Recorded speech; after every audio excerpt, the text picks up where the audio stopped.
చంద్రబాబు నాయుడు గారి అధ్యక్షతన రాష్ట్ర మంత్రిమండలి సమావేశం జరిగింది. ఆ సమావేశంలో తీసుకున్న కొన్ని నిర్ణయాలు ముఖ్యమైనవి. Andhra Pradesh public security act 1992 section 3 ప్రకారం communist party of India, Maoist మరియు రెవల్యూషనరీ డెమోక్రటిక్ ఫ్రంట్ వాటి అనుబంధ సంస్థలపై ప్రస్తుతం ఉన్న నిషేధాన్ని మరో ఏడాది పాటు పొడిగిస్తూ చేసిన ప్రతిపాదనని రాష్ట్ర మంత్రిమండలి ఆమోదించింది. దీనికి కారణం ఏంటంటే వామపక్ష భావజాలాన్ని ప్రచారం చేస్తూ ఘర్షణ వాతావరణాన్ని తెరదీయటం, రాష్ట్ర ప్రభుత్వ కార్యక్రమాలకి వ్యతిరేక ప్రచారం చేయటం, అదేవిధంగా ప్రభుత్వ ప్రైవేట్ ఆస్తులకి నష్టం కలిగించటం, కొన్ని శాంతి భద్రతలకి విఘాతం కలిగించే పరిస్థితులు ఉండటం మూలంగా వీటి మీద ఉన్న ఇప్పటికీ ఉన్న నిషేధాన్ని మరొక సంవత్సరం పొడిగించడం జరిగిందని చెప్పేసి పొడిగిస్తూ నిర్ణయం తీసుకోవడం జరిగిందని చెప్పేసి మనం చేస్తాను. 2, పశుసంవర్ధక శాఖకు సంబంధించి 18/8/2021 తేదీన జారీ చేసిన జీవో నెంబర్ 217 మరియు ఫిషరీస్ డిపార్ట్మెంట్కి సంబంధించిన జీవో 144 డేటెడ్ 8/9/2020 రద్దు కోసం చేసిన ప్రతిపాదనని రాష్ట్ర మంత్రిమండలి ఆమోదించడం జరిగిందని చెప్పేసి మనం చేస్తాను. గత 3 దశాబ్దాలుగా రాష్ట్రంలో ఉన్న ప్రభుత్వ చెరువుల్ని ఫిషర్మెన్ కోఆపరేటివ్ సొసైటీస్కి నామమాత్రపు లీజు మీద ఇచ్చి వారి ఆర్థిక పరిస్థితిని, జీవన ప్రమాణాలని పెంపొందించడమే కాకుండా మత్స్య సంపదని కూడా ఈ ఫిషింగ్లో నిష్ణాతులైన మత్స్యకారులకి అవకాశం కల్పించడం మూలంగా మత్స్య సంపదను కూడా పెంచడం జరుగుతుందనే ఉద్దేశంతో వాళ్ళకి నామాత్రపు లీజు మీద ఇచ్చేవాళ్ళు. కానీ గత ప్రభుత్వం ఈ 2 జీవోలను ఇచ్చి నెల్లూరు జిల్లాలో దాదాపు 25,360 హెక్టార్లలో ఉన్న రిజర్వాయర్స్ కానివ్వండి, చెరువులు కానివ్వండి, వాటిని పబ్లిక్ ఆక్షన్స్కి అనుమతిస్తూ జీవోలు ఇచ్చి ఈ పేద మత్స్యకారులకి తీవ్ర నష్టం చేసిందని చెప్పేసి మనం చేస్తామని నేను.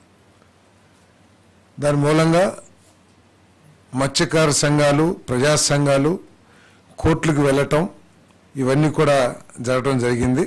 మరి కాబట్టి ఇప్పుడు ఆ జీవోలను రద్దు చేసి మళ్ళీ ఫిషర్మెన్ కోఆపరేటివ్ సొసైటీస్కి ఇంతకు ముందున్న విధానం ప్రకారం ఇవ్వటమే కాకుండా ఫిషరీస్ డిపార్ట్మెంట్ని ఒక కాంప్రహెన్సివ్ స్టడీ చేసి ఏ విధంగా మత్స్య సంపదని పెంపొందించాలి. ఎందుకంటే ఇటీవల కొన్ని సందర్భాల్లో మిడిల్ మ్యాన్ వచ్చి లేకపోతే కొంతమంది వ్యాపారస్తులు వచ్చి మత్స్యకారులకి నష్టం కలిగించే విధంగా ఒక ఇల్లీగల్ అగ్రిమెంట్స్ చేసుకుంటూ చెరువుల్ని వాళ్ళు తీసుకుంటున్నారనే విషయం ప్రభుత్వం దృష్టికి వచ్చిన సందర్భంలో ముఖ్యమంత్రి గారు ఫిషరీస్ డిపార్ట్మెంట్ని ఏ విధంగా ఈ చెరువుల ద్వారా మత్స్య సంపదని పెంపొందించడమే కాకుండా నేరుగా మత్స్యకారుల ఆర్థిక పరిస్థితి పెరిగే విధంగా ఏ విధంగా చేయాలి, ఈ మత్స్య సంపదన పెంపుదలలో ఏ విధంగా టెక్నాలజీ వాడాలి, వీటన్నిటి మీద కూడా సమగ్రంగా స్టడీ చేసి ఒక రిపోర్ట్ కూడా నెక్స్ట్ టైం క్యాబినెట్కి ఇవ్వమని చెప్పేసి కూడా చెప్పడం జరిగింది. దీంతో 27 మత్స్యకార సంఘాలు మేలు కల్పించాలని పైన పేర్కొన్న 11 కేసులను పరిష్కరించాలనే సదుద్దేశంతో సంబంధిత జీవోల్ని రద్దు చేయడం జరిగింది. దీని యొక్క ఉద్దేశం ఏంటంటే రాష్ట్రంలో ఉన్న కొన్ని లక్షలాది మంది మత్స్యకారులకి మేలు జరగాలనేది ఈ ప్రభుత్వం యొక్క లక్ష్యం. ఏదైతే వనరులు ఉన్నాయో, జలవనరులు, ప్రభుత్వానికి సంబంధించిన జలవనరులు ఉన్నాయో వాటి ద్వారా ఈ మత్స్యకారుల జీవన ప్రమాణాలు పెంచాలి, అదేవిధంగా మత్స్య సంపద కూడా పెంచాలి అనేది లక్ష్యంగా ఈ జీవోల్ని రద్దు చేయడం జరిగిందని చెప్పేసి మనం చేస్తాను. అంతేకాకుండా నెక్స్ట్ దేశంలో ఫెర్టిలిటీ రేటు తగ్గిపోతుందని చెప్పేసి చాలా స్టడీస్ తెలియజేస్తూ ఉన్నాయి. ప్రపంచంలో ఫిగర్ స్టడీస్ని కంపేర్ చేస్తే ఆంధ్రప్రదేశ్లో సంతానోత్పత్తి సామర్థ్యం, జాతీయ సంతానోత్పత్తి సామర్థ్యం రేటు 2.1గా ఉంటే ఆంధ్రప్రదేశ్లో అది కేవలం 1.5గా ఉంది. ఇంకా ప్రపంచ దేశాలతో కూడా కంపేర్ చేస్తే ఆంధ్రప్రదేశ్ సంతానోత్పత్తి సామర్థ్యం రేటు చాలా తక్కువగా ఉన్న పరిస్థితుల్లో ఈ డెమోగ్రఫీ మేనేజ్మెంట్ చేయాల్సిన పరిస్థితులు కనపడతా ఉన్నాయి. అంతేకాకుండా ప్రస్తుతం లెక్కల ప్రకారం మన రాష్ట్రంలో పురుషుల యావరేజ్ వయసు 32.5 ఉంటే 2047కి 40 ఏళ్ళు కానుందని చెప్పేసి కూడా కొన్ని స్టడీస్ చెప్తున్నాయి. అంటే రాబోయే సంవత్సరాల్లో యువకుల జనాభా తగ్గి పెద్ద వయసు వాళ్ళ జనాభా పెరిగిపోయే పరిస్థితులు కనపడతా ఉన్నాయి. ఇప్పుడు కొన్ని దేశాలైతే ఓల్డ్ ఏజ్ హోమ్స్గా కూడా మారిపోయే పరిస్థితులు కనపడతా ఉన్నాయి. కొన్ని పాశ్చాత్య దేశాల్లో ఇప్పుడు చూసుకున్నట్లయితే ఏజ్ 50, 60 ఏజ్ ఉన్న వాళ్ళు ఎక్కువ జనాభా ఉంది. అదే ప్రస్తుతం మన దేశంలో చూసుకుంటే యంగ్ జనాభా ఎక్కువగా ఉంది. ఈ సమతుల్యం తగ్గుతుంది అనే పరిస్థితుల్లో, అంతేకాకుండా మన రాష్ట్రంలో ప్రత్యేకంగా ఈ సంతానోత్పత్తి రేటు తగ్గుతుందనే పరిస్థితులన్నింటినీ కూడా చర్చించడం జరిగింది. అంతేకాకుండా దీని మీద ఎక్కువగా డిస్కషన్ కూడా జరగాల్సిన అవసరం ఉందని చెప్పేసి కూడా మరి క్యాబినెట్లో చర్చించడం జరిగింది. దీన్ని దృష్టిలో పెట్టుకొని ఇంతకుముందు మున్సిపల్ పురపాలక పరిపాలన మరియు పట్టణాభివృద్ధి శాఖలో ఉన్న 2 పిల్లలకి మించి ఉన్నవారు మున్సిపల్ కార్పొరేషన్ మరియు మున్సిపాలిటీ ఎన్నికల్లో పోటీ చేయటం మరియు సభ్యులుగా కొనసాగడాన్ని నిషేధిస్తూ ఆంధ్రప్రదేశ్ మున్సిపల్ కార్పొరేషన్ చట్టం 1955 మరియు ఆంధ్రప్రదేశ్ మున్సిపాలిటీ చట్టం 1965లో చేసిన చట్ట సవరణల రద్దు కోసం ఏదైతే ప్రతిపాదనలు చేశారో దాన్ని రాష్ట్ర మంత్రిమండలి ఆమోదించిందని చెప్పేసి మనం చేస్తా ఉన్నాను. అదేవిధంగా పంచాయతీరాజ్ మరియు గ్రామీణాభివృద్ధి శాఖలో కూడా ఇటువంటి చట్టమే ఉంది. 2 పిల్లలకు మించి ఉన్నవారు పంచాయతీ ఎన్నికల్లో పోటీ చేయటం మరియు సభ్యులను అనర్హులుగా ప్రకటిస్తూ ఆంధ్రప్రదేశ్ పంచాయతీరాజ్ చట్టం 1994లోని సెక్షన్ 19కు చేసిన సవరణను రద్దు చేసేందుకు చేసిన ప్రతిపాదనని మంత్రిమండలి ఆమోదించడం జరిగింది. ఎందుకంటే 1980, 1990 ఆ డికేట్స్లో జనాభా పెరిగిపోతుందనే ఉద్దేశంతో కానివ్వండి, లేకపోతే వనరుల డిస్ట్రిబ్యూషన్లో ఉన్న సమస్యలు కానివ్వండి, వీటన్నిటిని దృష్టిలో పెట్టుకుని ఆ రోజు 2 కంటే ఎక్కువ మంది ఉంటే జిల్లా పరిషత్లో లోకల్ బాడీస్లో పోటీ చేసేదానికి అనర్హత వచ్చే విధంగా చట్టాన్ని సవరించడం జరిగింది. మరి ఈరోజు 30 ఏళ్ల పాటు అమలుపరిచిన ప్రభుత్వం సంతానోత్పత్తి రేటు, పనిచేయగల సామర్థ్యం ఉన్న జనాభా గణనీయంగా తగ్గుతున్న నేపథ్యంలో పిల్లల సంఖ్యపై నిషేధం అనవసరమని భావిస్తూ పంచాయతీరాజ్ గ్రామీణాభివృద్ధి శాఖ ప్రతిపాదన చేసిన ఈ సవరణకు మంత్రిమండలి ఆమోదం తెలియజేసింది.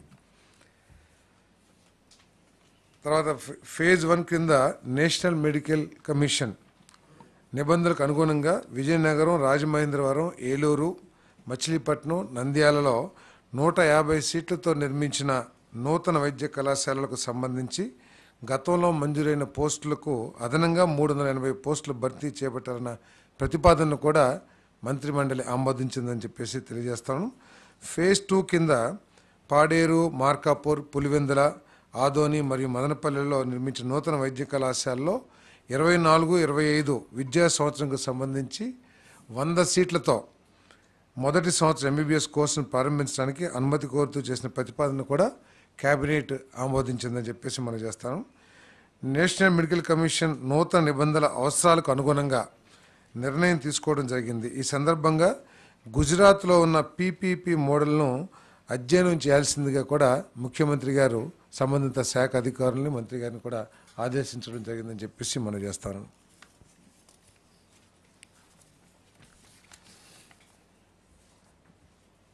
జియో నెంబర్ 40 రద్దు కోసం జలవనరుల శాఖ చేసిన ప్రతిపాదన మంత్రిమండలి ఆమోదం తెలిపింది. 11/5/23 నాడు జారీ చేసిన జియో నెంబర్ 40 ప్రకారం నంద్యాల జిల్లా సున్నిపెంట గ్రామ పంచాయతీకి కేటాయించిన 280.74 ఎకరాల భూమిని రద్దు చేస్తూ ఆ భూమిని తిరిగి నీటిపారుదల శాఖకు బదలాయించే ప్రతిపాదనను రాష్ట్ర మంత్రిమండలి ఆమోదం చేసింది.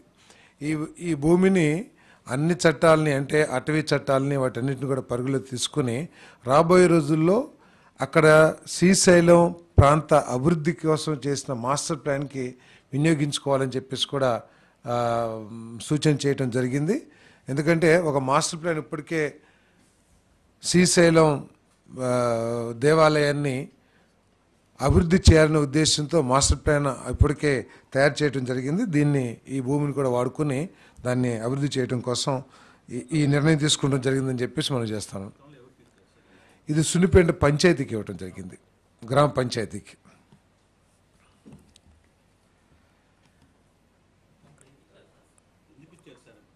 ఏమండి, పంచాయతీకి వాడుకోవడానికి ఇచ్చారు, కొంత డెవలప్మెంట్స్ చేయడానికి దానికి ఇచ్చారు. కానీ దాంట్లో డెవలప్మెంట్స్ ఏం జరగలేదు. దాన్ని గ్రాప్ చేస్తానికి కూడా కొంత ఆలోచన జరిగిందని చెప్పేసి సమాచారం ఉంది.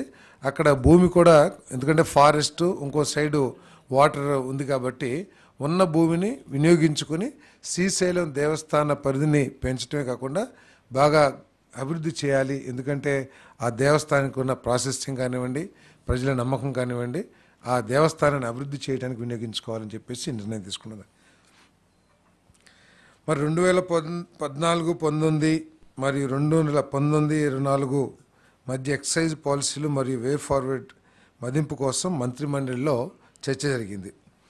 2014-19తో పోలిస్తే ప్రస్తుత పాలసీ ఫ్రేమ్వర్క్ లోపభూయిష్టంగా పారదర్శకంగా లేకుండా ఉండటం, అంతేకాకుండా పర్యవేక్షణలో కూడా అనేక విఫలమైన పునర్నిర్మాణం, నేరాలు మరియు ఆదాయ నష్టాలు పెరుగుదలకు దారితీశాయి. రానున్న నెల రోజుల్లో ఎక్సైజ్ శాఖను మెరుగైన పర్యవేక్షణ మరియు నియంత్రణకై ఏకీకృత పరిపాలన విధానం కిందకు తెచ్చేందుకు ఎక్సైజ్ శాఖను పునర్నిర్మించేందుకు ప్రతిపాదించడం జరిగింది.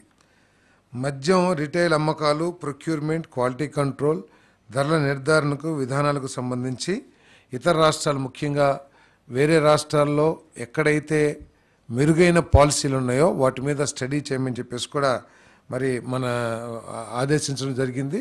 దానికి సంబంధించి అధికారులందరూ కూడా వివిధ రాష్ట్రాల్లో పర్యటించి ఏ రాష్ట్రంలో అయితే మెరుగైన పాలసీ ఉందో ఆ పాలసీని అడాప్ట్ చేయాలని చెప్పేసి కూడా ఆలోచన చేయడం జరిగింది. అంతేకాకుండా గత ప్రభుత్వం చేసిన సరఫరా చేసిన బ్రాండ్స్ కానివ్వండి, వాటన్నిటి మూలంగా ప్రజల ఆరోగ్యం దెబ్బతిందని, అదే లివరు, కిడ్నీస్ ఇవన్నీ కూడా దెబ్బతిన్నాయి అని చెప్పేసి కొన్ని సర్వేస్ కానివ్వండి, మరి కొన్ని స్టడీస్ కానివ్వండి చాలా క్లియర్గా తెలియజేస్తూ ఉన్నాయి. దాన్ని దృష్టిలో పెట్టుకొని క్వాలిటీ మీద ప్రత్యేక పర్యవేక్షణ ఉండే విధంగా దేశంలో ఉన్న మెరుగైన బ్రాండ్స్ అన్నీ కూడా, ఎందుకంటే ఆరోగ్యానికి అత్యంత ప్రాధాన్యతనిచ్చి అన్ని టెస్టులు కూడా కండక్ట్ చేసి మెరుగైన బ్రాండ్స్ని తీసుకురావాలని చెప్పేసి సూచించడం జరిగింది. మరి సెప్టెంబర్ 5, 24 నాటికి ఆమోదం ప్రక్రియను పూర్తి చేసి 1 అక్టోబర్ 2024 నుండి కొత్త మద్యం విధానం అమల్లోకి వస్తుందని చెప్పేసి మనం చేస్తాను. కొత్తగా అమల్లోకి రానున్న నూతన మద్యం విధానంలో రాష్ట్రంలోకి అక్రమ మద్యం రవాణా, గంజాయి, నాన్ డ్యూటీ పెయిడ్ మద్యం ప్రవేశించకుండా కట్టుదిట్టమైన చర్యలు తీసుకోవడం జరుగుతుంది. అంతేకాక అల్పాదాయ వర్గాల వారికి అందుబాటు ధరలకు నాణ్యమైన మద్యాన్ని అందుబాటులో ఉండేందుకు అవకాశం కలిగించే విధంగా పాలసీ ఉండబోతుందని చెప్పేసి కూడా మనం చేస్తాను. మరి అదేవిధంగా గత ప్రభుత్వం ఫెయిల్యూర్ మూలంగా గత ప్రభుత్వం అనుసరించిన మరి లోపభూయిష్టమైన ఎక్సైజ్ పాలసీ మూలంగా ఐఎంఎఫ్ఎల్ మద్యం అమ్మకాలు 232 లక్షల కేసులకు, బీరు అమ్మకాలు 436 లక్షల కేసులకు పడిపోవడంతో రాష్ట్ర ప్రభుత్వానికి 2019-24లో మధ్యన 18,860 కోట్ల నష్టం వాటిల్లింది. అంటే కేసెస్ తగ్గినాయి కాదు, ఇక్కడ ఏంటంటే ఇతర రాష్ట్రాల నుంచి మద్యం మన రాష్ట్రంలోకి రావటం మూలంగా, ఎందుకంటే సరైన బ్రాండ్లు కానివ్వండి లేదా అత్యధిక రేట్లకి ఒకప్పుడు 60 రూపాయలు 70 రూపాయలు ఉన్న చీప్ లిక్కర్ని ఈ 2019-24 మధ్యలో 120 నుంచి 200 రూపాయలకి అమ్మటం మూలంగా బయట నుంచి పక్కన మన బార్డర్ స్టేట్స్ ఏదైతే ఉన్నాయో తెలంగాణ కానివ్వండి, లేకపోతే కర్ణాటక కానివ్వండి, తమిళనాడు కానివ్వండి, అక్కడి నుంచి ఎక్కువగా నాన్ డ్యూటీ పెయిడ్ లిక్కర్ అవన్నీ రావటం మూలంగా మనకు దాదాపు 18,860 కోట్లు నష్టం వాటిల్దని చెప్పేసి మనం చేస్తాను. మరి అదేవిధంగా గత ప్రభుత్వం మద్యం అమ్మకాల సప్లై చైన్ ఉత్పత్తి నుంచి రిటైల్ అమ్మకాల వరకు కూడా గుత్తాధిపత్యం, అంటే వాళ్ళకి కావాల్సిన కొన్ని కంపెనీలని, అంటే దేశవ్యాప్తంగా లేకపోతే గతంలో అమల్లో ఉన్న బ్రాండ్స్ అన్నిటినీ కూడా వాటికి ఏదో ఒక విధంగా నష్టం కలిగించి మార్కెట్ నుంచి, మన రాష్ట్ర ప్రభుత్వం మార్కెట్ నుంచి బయటికి పంపించేసి వాళ్ళకు కావాల్సిన కొన్ని బ్రాండ్లు మాత్రమే మార్కెట్ చేసి స్వార్థంతో ప్రజలకి నష్టం చేయటమే కాకుండా రాష్ట్ర ప్రభుత్వానికి కూడా నష్టం చేశారని చెప్పేసి మనం చేస్తాను. నాణ్యత లేని మద్యం అమ్మకాలతో లక్షలాది మంది ప్రజల ఆరోగ్యం ప్రతికూల ప్రభావం చూపించింది. వీటన్నిటిని కరెక్ట్ చేస్తూ పేదవాడి లక్ష్యంగా చేసుకుని, అంటే వారి ఆరోగ్యం దెబ్బతినుకోకుండా పేదవాడి ఆర్థిక పరిస్థితులు దృష్టిలో పెట్టుకుని ఒక మంచి పాలసీ తీసుకురావాలని చెప్పేసి ప్రభుత్వం ఆలోచన చేస్తుంది. 1వ తారీఖు 1 అక్టోబర్ 2024 నుంచి కొత్త పాలసీ అమల్లోకి రాబోతుందని చెప్పేసి మనం చేస్తాం.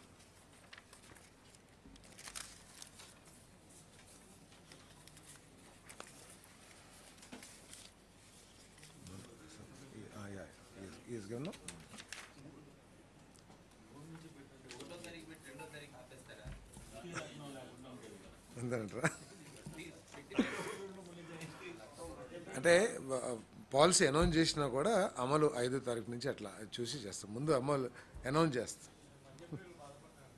దేనికి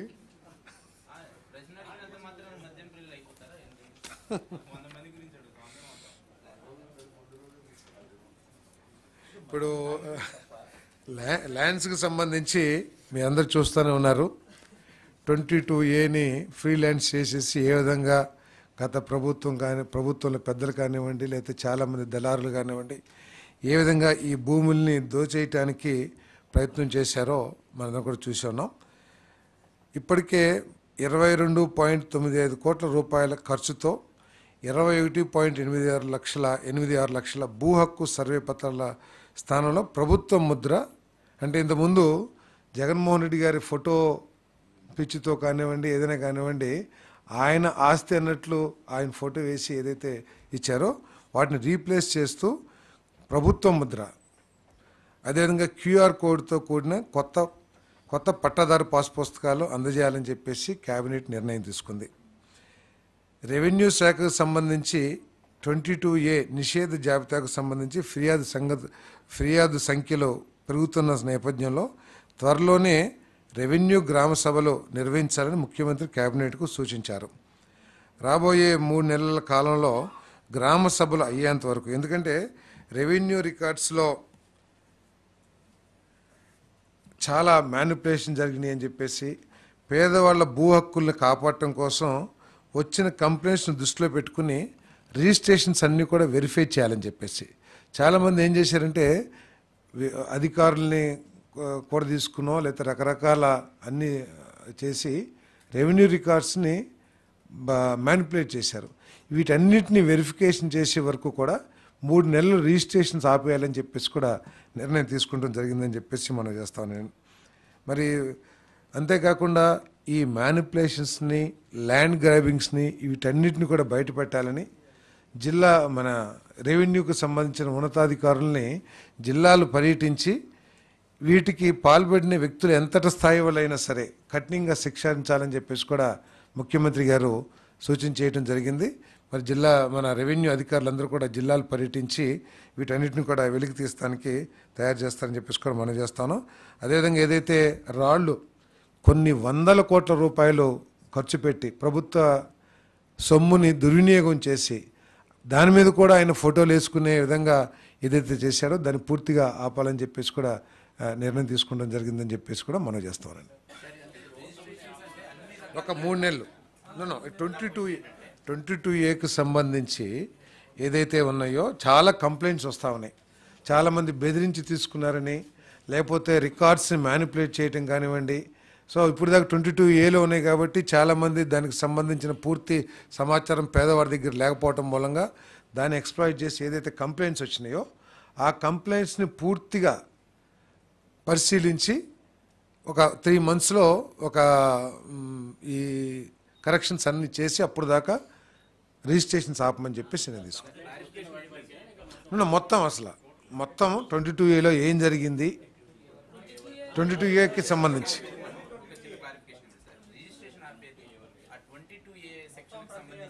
22A ఏదైతే అసైన్మెంట్ భూములు ఉన్నాయో ఫ్రీ హోల్డ్స్గా మార్చేసి 13 lakhs acres దాకా ఉన్నాయి మొత్తం.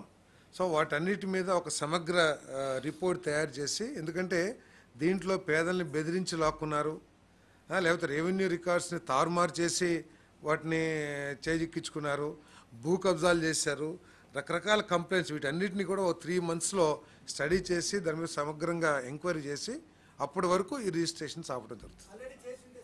ఏదండి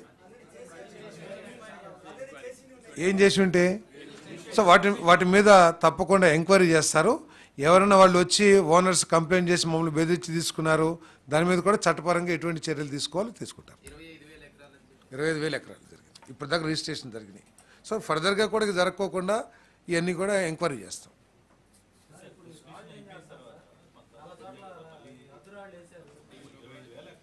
అవును, 25,000 ఎకరాలు కరెక్టే. కొంతమందిని బెదిరించి తీసుకున్నారని కూడా కంప్లైంట్స్ వస్తున్నాయి. అది ఎంతవరకు కరెక్టో ఏంటో కూడా ఒకసారి ప్రభుత్వ బాధ్యత కదా. ఎందుకంటే వీళ్ళంతా కూడా అసైన్మెంట్ పొందిన వాళ్ళు, పేదవాడు కాబట్టి, భూమిని నిరుపేద కాబట్టి ప్రభుత్వం వాడి జీవన ప్రమాణాలు పెంచడం కోసం లేకపోతే ఉపాధి కోసం భూమి ఇచ్చింది. అటువంటి భూమిని బలవంతుడు లాక్కున్న పరిస్థితుల్లో ఒకవేళ కంప్లైంట్ వస్తే దాని మీద తప్పకుండా ఎంక్వైరీ చేయాల్సిన అవసరం ఉంది.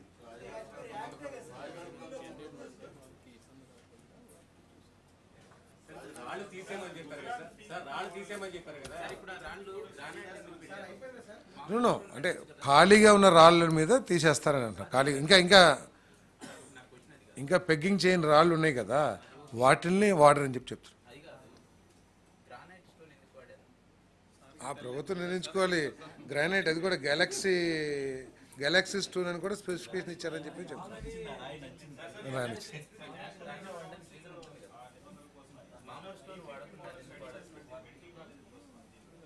మెడికల్ కాలేజెస్ చాలామంది కాంట్రాక్టర్లు ఆ రోజు టెండర్లో పార్టిసిపేట్ చేసి ఇది ఉంటాయి కావాలంటే లిస్ట్ కావాలంటే ఇస్తాం. ఎవరెవరు సప్లై చేశారో మీరు అడిగారు కాబట్టి తప్పకుండా తర్వాత ఇస్తాం. అంటే గవర్నమెంట్లో లేము, ఎమ్మెల్యేగా ఉన్నాం.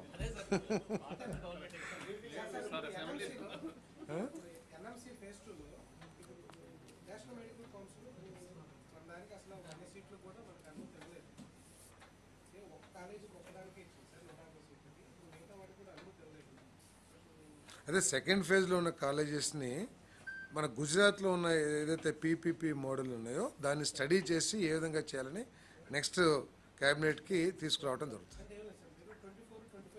అవును అవును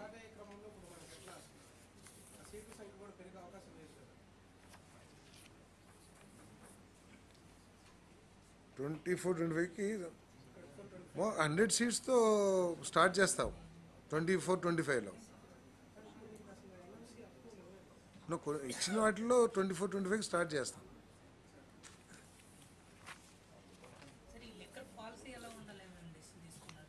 లిక్కర్ పాలసీ అందరికీ దేశంలో ఎక్కడైతే బెస్ట్ పాలసీ అమలు అవుతా ఉందో ఆ పాలసీని అడాప్ట్ చేస్తాం.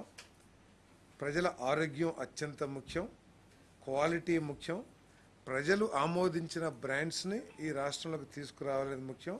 స్వార్థం కానీ లేకపోతే గుత్తాధిపత్యం కానీ ఉండకోకుండా అన్ని బ్రాండ్స్కి దేశంలో లేకపోతే మన రాష్ట్రంలోనే గతంలో ఏదైతే అందుబాటులో ఉన్న బ్రాండ్స్ ఉన్నాయో ఆ బ్రాండ్స్ అన్నిటినీ తీసుకురావటం, పేదవాడి ఆర్థిక పరిస్థితిని కూడా పరిగణలో తీసుకుని మరి రేటు ధరలు నిర్ణయించడం, ఇవన్నీ కూడా చేస్తాం.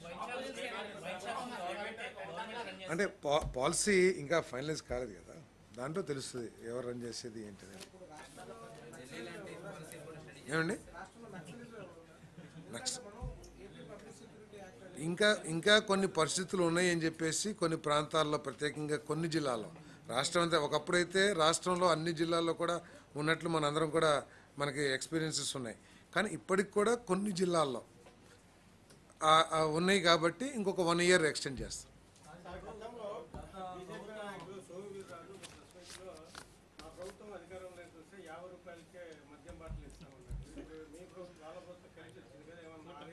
అదే దాంట్లో పాలసీలు డిసైడ్ చేస్తాం. అంటే బ్రాండ్ని బట్టి ఇప్పుడు 60 రూపాయలు 70 రూపాయలు 2014-19లో ఉన్నాయి. Now we are in 24-25. ఈ లోపల ధరలు పెరుగుంటాయి. వీటన్నిటిని దృష్టిలో పెట్టుకుని పాలసీలో రేట్లు కానివ్వండి, అది ప్రైవేట్ షాప్స్ నుంచా లేకపోతే గవర్నమెంట్ షాప్స్ నుంచా పాలసీ అంతా కూడా అమలు చేస్తాం. బట్ మా ఉద్దేశం ఏంటంటే ఏదైతే ఆరోగ్యానికి కూడా హానికరంగా తయారైన మద్యం బ్రాండ్స్ని ఈ రాష్ట్రంలో కొనసాగించకూడదు. ఏ బ్రాండ్ వచ్చినా కూడా ఆ క్వాలిటీని అన్ని విధాలా కూడా అందుబాటులో ఉన్న అన్ని టెస్టింగ్ మెథడ్స్ని వాడి దాని క్వాలిటీని మాత్రం ఎన్ష్యూర్ చేసుకోవాలి. ఎందుకంటే ప్రజల ఆరోగ్యానికి చేయకూడదు.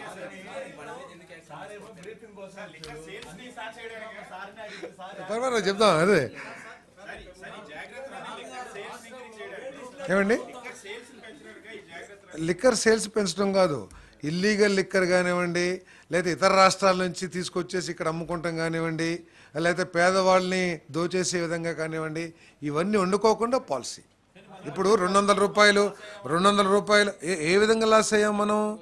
ఇతర రాష్ట్రాల నుంచి మద్యం ఈ రాష్ట్రంలో అమ్ముకుంటాం మూలంగా మన రాష్ట్రంలో చేయాల్సిన వ్యాపారం ఇతర రాష్ట్రాలకు సంబంధించిన మందుతో వ్యాపారం జరిగింది కాబట్టి నష్టపోయాం మనం.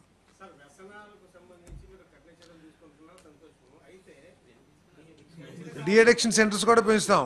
పాలసీలో భాగంగా డీ అడిక్షన్ సెంటర్స్ కూడా పెంచాలని చెప్పేసి కూడా చర్చకొచ్చింది. తప్పకుండా డీ అడిక్షన్ సెంటర్స్ పెంచుతాం. మద్యం అమ్మకాలని పెంచాలనేది లక్ష్యం కాదు.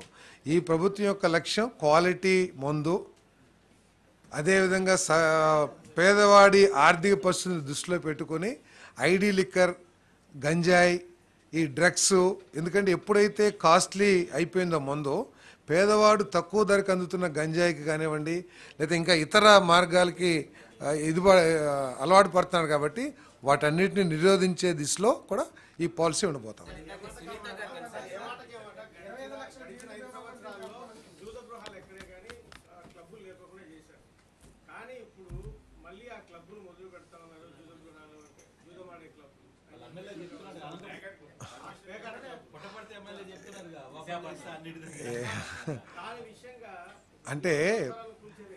అంటే కొన్ని కోర్టు ఉత్తర్వులు కూడా ఉన్నాయి క్లబ్స్ని ఓపెన్ చేయమని చెప్పేసి. కొన్ని చట్టపరంగా ఆడుకునే ఆటలు కూడా ఉన్నాయి. సో కోర్టు ఉత్తర్వుల ప్రకారం ఎక్కడ ఓపెన్ చేయాల్సి వస్తే ఓపెన్ చేస్తారేమో, అంతేగాని జూద గృహాలను అయితే ఓపెన్ చేయం.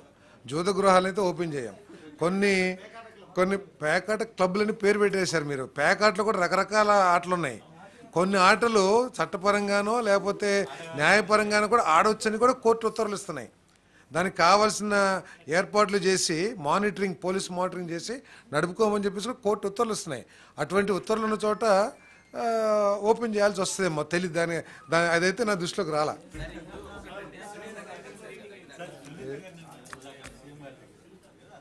ఏ సునీత గారు పట్టాల్సి వైఎస్ సునీత గారా? సారీ, నేను చూడలేదు, నాకు తెలియదు. ఇంకా ఉంటుందా? నాకు తెలిసి సంబంధిత శాఖ అధికారులు చెప్తారు, ఉన్నది లేనిది. నా దగ్గర అయితే స్టాక్ డీటెయిల్స్ అయితే లేవు. కొంచెం ఏదైతే మంత్రిమండలిలో డిస్కస్ చేసామో మంత్రిమండలిలో జరిగిన డిస్కషన్ యొక్క స్ఫూర్తిని, వాటి డెలిబరేషన్స్ మాత్రం నేను చెప్పగలను.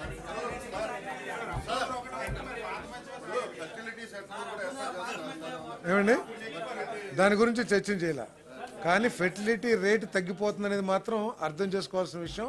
ఇదేదో దాచుకోవాల్సిన విషయం కాదు.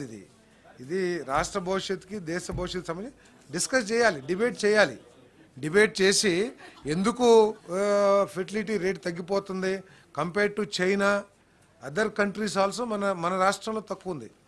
సో రాబోయే రోజుల్లో ఇది ఒక డెమోగ్రఫిక్ ఇంబ్యాలెన్స్ కూడా దారితీసే అవకాశం ఉంది. కాబట్టి study చేయమంటున్నాం.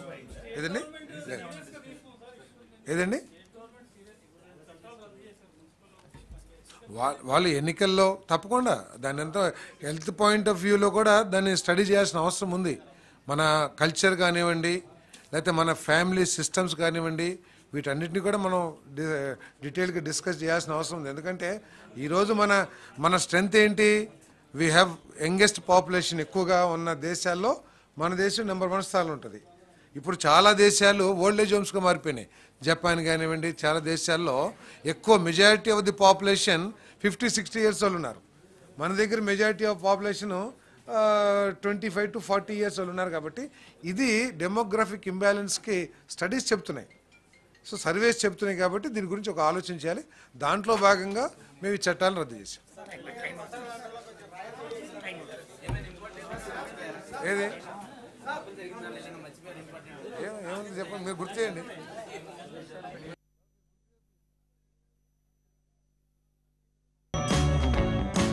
Please like, share and subscribe Master Key TV.